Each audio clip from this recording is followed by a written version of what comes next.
So as you know, I've been listening to a lot of Neo-Prog lately, and this one kind of came out of nowhere for me. I know this was released almost like half a year ago, but I'm only recently finding out about it. So, yeah, better late than never, right?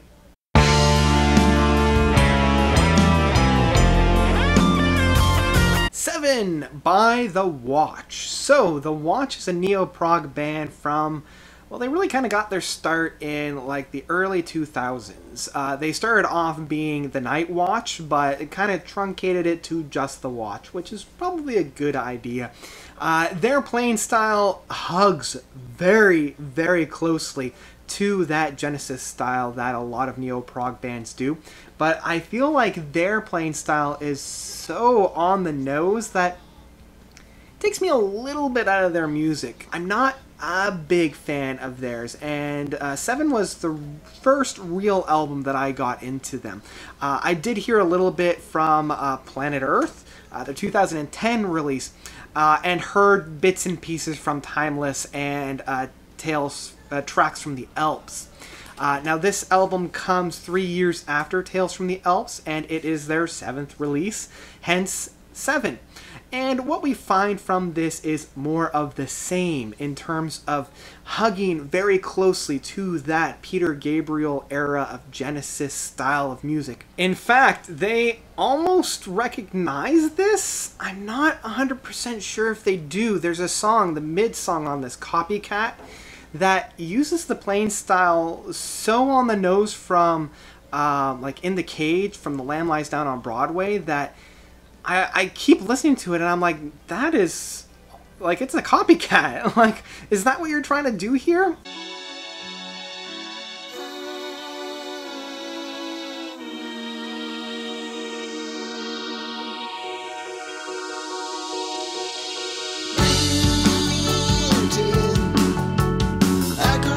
Again, it's not necessarily... Well, I'm trying to think here. On the one hand, it is kind of a knock against them, but on the other hand, it's still good music, even if it is so close to the original source. To the point where they cover Stephen Hackett's The Hermit from The Voyage of the Acolyte. And I'm not quite sure if it was really needed here. It does kind of feel a little bit out of place, but the playing style is still kind of there. Not quite sure how I feel about it there. The one thing that I do enjoy about this album are the playouts. Particularly on Copycat, the playout of that song is very, very well done. Tightrope, the 6th song on this album, has a beautiful playout. They've got some really great harmonizations and vocalizations from the lead singer there. And it's the first one where I feel like they've stopped being so much of like a Genesis tribute band and started to become more of their own entity, and that was when I was starting to say, hey, you're doing something original here. This is really, really interesting. I really like that, even though the playing style is still very akin to that Genesis, that Peter Gabriel era Genesis.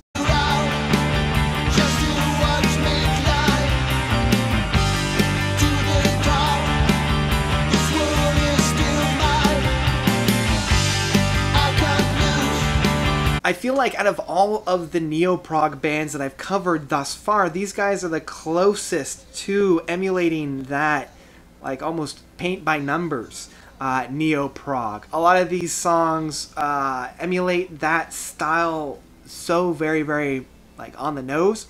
The first couple of songs, Darkest Deeds and The Disappearing Act, very melodramatic, very operatic within the singing styles.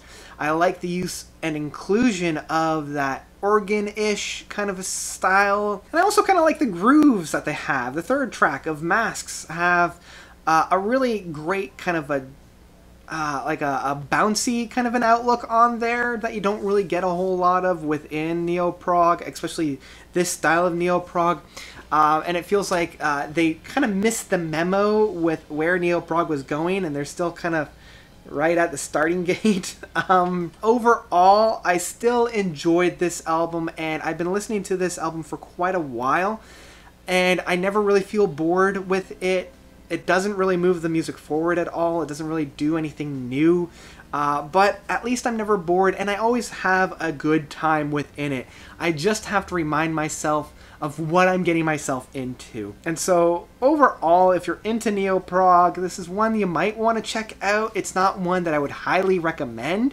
So I can't give it a negative review, which is why I'll probably give it the lowest of the favorable ratings, which is you got to stream this album.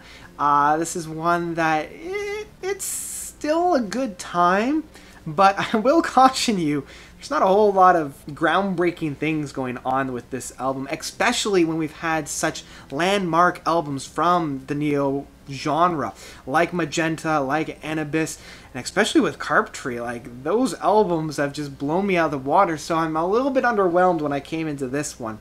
I probably would have enjoyed it a little bit more if I listened to it upon its release and not been so saturated with such gushing of good music from this genre.